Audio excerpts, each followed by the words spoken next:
ang makapangyarihang presensya ng Panginoon. Pagkatapos ng lahat ng ito, binalot ang toldang tipanan ng makapangyarihang presensya ng Panginoon na nasa anyo ng isang ulap.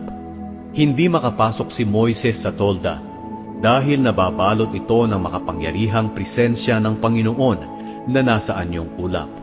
Kapag pumaitaas ang ulap mula sa tolda at umalis, umaalis din ang mga Israelita sa pinagkakampuhan nila.